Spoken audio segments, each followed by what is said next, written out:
Zotri, ambasadat amerikane kudo në botë komunikojnë dhe kontaktojnë me burra shteti dhe me njerëz serioz. Jo me karnavale shqiptar, që quhen Parti Socialiste e Parti Demokratik. Këta në karnavale. Heshtja e ambasadës amerikane flet më shumë se sa të fliste. Do të thotë që nuk i llogarit fare për të gjallë, daj nuk sjell dhe ambasador. Dhe në mënyra të tjera ambasada amerikane është shprehur për ata që kanë sy e vesh. Si mund të kontaktoj me Edi Rama që Edi Rama është dënuar në Shtetet e Bashkuara të Amerikës, zotri?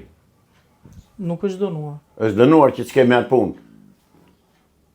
Është dënuar si, me burg, me... Zotri, është i dënuar në Shtetet e Bashkuara të Amerikës.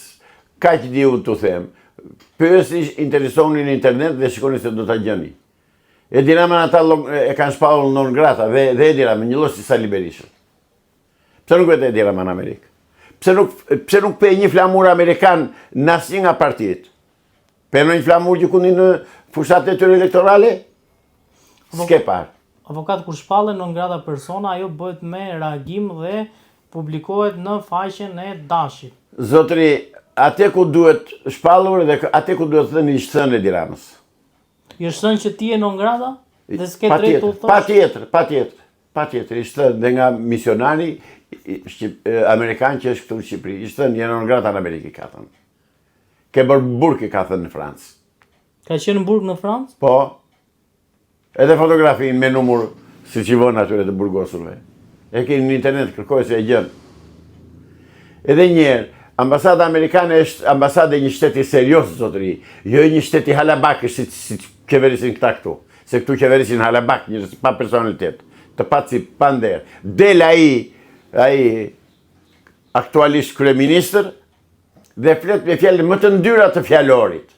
Qarë është ai? Kë përfaqëson ai, mor zotëri? A mund të përfaqësoj ai popullin shqiptar? Absolutisht jo. Ai tha që do vi dhëndëri Trumpi, pse nuk erdhi? Ja keni bërë këtë pyetje vetes? Se tha do marrë ishullin e Sarzanit, do bëj më matë korba. Asë një gjë s'u bë. Ai s'vjen në Shqipëri. Ai jo më larë se para 3 ditësh, ishte në një lidhje direkte, ku tha që unë do vi në Shqipëri, do investoj në Sazan, ishte shumë i kënaqur me kryeministrin Rama, i tha është politikan i zot. Të lutem, lej këto e kam dëgjuar. Erdhi? Unë flas ç'a thot ai. Unë të them, edhe unë tani të pyes, erdhi? Erdhi si? A ka ardhur në Shqipëri? Jo. Ka qenë vjet? Jo. Tani ka ardhur apo jo? Po pse duhet vi tani? Po se ishte thënë që të mos vi. Dhe ka ndaluar Senati dhe Departamenti i Shtetit Amerikan. Që të mos vi në Shqipëri? Po, të mos vi. Kanë thënë po erdhi në Shqipëri do arrestohet, ishte dërguar letra Senatit Amerikan edhe Kongresit. Si që ka ashtu? A e di që është dhëndri Trumpit? Një zbatharak. Një njëri që s'ka bukë të darkë të haj. I biri një të burgosuri. A i bleu gjithë ishullin e Sazanit? Kë ka ble? Është një ndër investitorët Pa ma të regu atë dokumentin e blerje se gënjem. Ore, dëgjoj, ju gazetarët mos u bëni pre, se nuk jeni gazetarë që ti bëjni... Në momentin që del një vendim VKM që është dokument zyrtar i shtetit, atë besoj unë. Pastaj, a është keq, a është gabim, a është i drejtë. Ku e ke atë dokumentin e shitjes edhe të dhënies së Sazanit?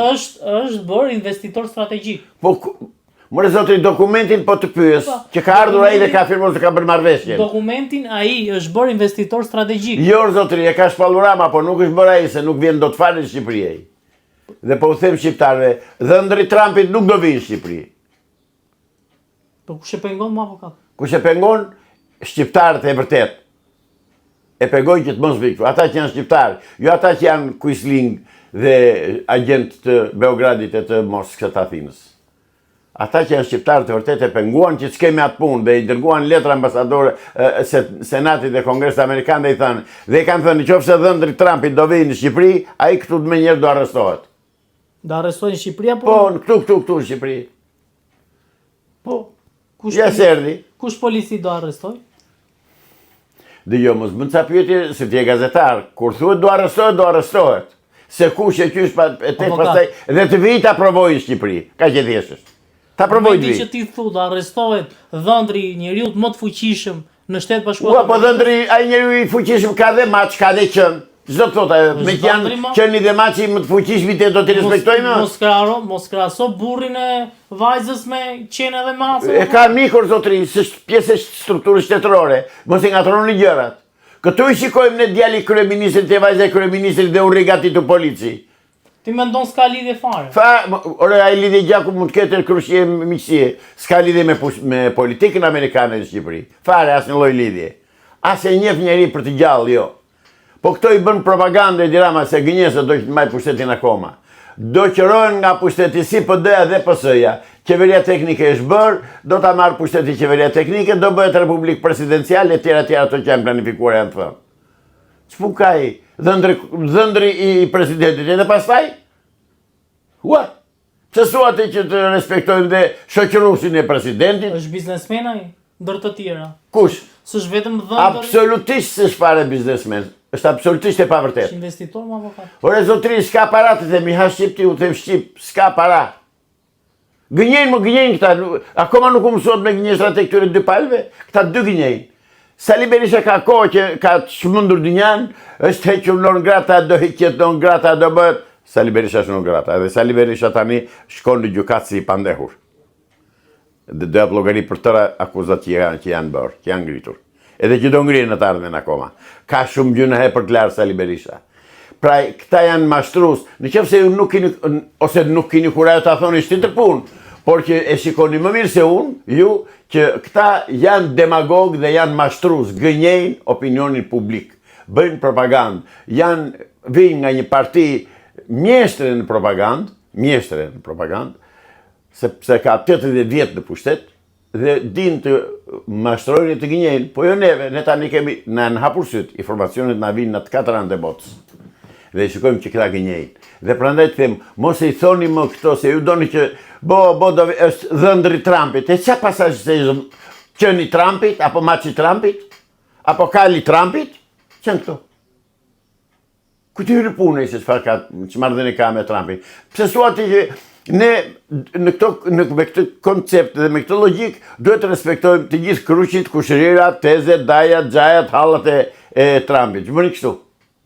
Jo zotri, Trumpin e ka zgjedhur populli amerikan, atje ku e ka zgjedhur si figurë, si person, jo si fis, jo si njeri me rreth të madh shoqërore familjar që ka. S'na duhen ata. Na duhet vetëm ne marrëdhënie të mbajmë atë dhe të vim tek ambasada amerikane, që the ka heshtur po, edhe që s'ka ambasador. Nuk dërgojnë ambasador ata me këta palaco që na qeverisin neve. Është vendim i atyre apo është atyre. Procedurë që jo zotri, s'ka procedurë. Ka kohë që të vi ambasadori këtu. Ha kohë, çfarë thobur. Avokat ne njohim procedurat si zgjidhin, duhet kalojnë Senat, duhet kalojnë Kongres, miratohen komisione, s'është herë e parë që këtu ambasadat amerikane. Kush i pengoi që ti bëjnë ato procedura sipas teje? Siç ka në vende të tjera që s'ka ambasador, ke plot. Po, s'është Shqipëria vendi i vet. Jo, ja sepse kudo ku ata nuk kanë çuar akoma ambasadorët, kanë probleme me udhëheqjet e atyre vendeve. Është mesazh tu aty. Patjetër.